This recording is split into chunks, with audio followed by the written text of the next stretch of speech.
শিশুদের সুস্বাস্থ্য ও শিক্ষার উন্নতির লক্ষ্যে ব্যারাকপুর 2 ব্লকের বিলকান্দা 1 নম্বর গ্রাম পঞ্চায়েতের ভাটপাড়া গড়পাড়ায় উদ্বোধন হল সুসংহত শিশু শিক্ষা কেন্দ্র। মঙ্গলবার সকালে কেন্দ্রের উদ্বোধন করেন সাংসদ সৌগত রায়, কৃষি ও পরিষদীয় মন্ত্রী শোভনদেব চট্টোপাধ্যায়। উদ্বোধনী অনুষ্ঠানে উপস্থিত ছিলেন BDO Sarwar Ali, joint BDO Indrajit Mondal, panchayat সমিতির সভাপতি প্রবীর রাজবংশী, প্রধান রীনা দাস সহ অন্যান্য প্রশাসনিক আধিকারিক ও পঞ্চায়েত সদস্যরা।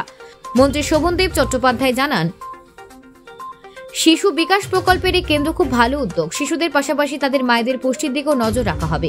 সাংসদ সৌগত রায় বলেন, এই কেন্দ্রের মাধ্যমে শিশুদের পুষ্টিকর রান্না করা খাবার সরবরাহ করা যাবে, যাতে তারা সুস্বাস্থ্যের অধিকারী হতে পারে। স্থানীয়দের আশা, এই কেন্দ্র শিশুদের শিক্ষার পাশাপাশি তাদের স্বাস্থ্যের উন্নতি করবে। Bureau report, news prime Times. ওখানে ওটা খুব ভালো হয়েছে, খুব ভালো লেগেছে। কারণ এটা অনেকটা আমাদের এই বিলকান্দা 1-এর একদম প্রায় এক্সট্রিম এন্ডে ওইটা।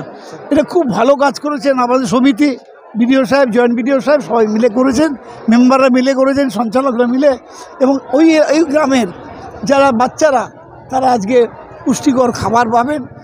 পুষ্টিকর খাবার পেলে ছেলেদের মনের মধ্যে আনন্দ থাকবে, সেই আনন্দ তোরা লেখাপড়া করবে, খেলাধুলা করবে, আগামী দিনে এরা সত্যিকারের সুনাগরিক হবে। ধন্যবাদ।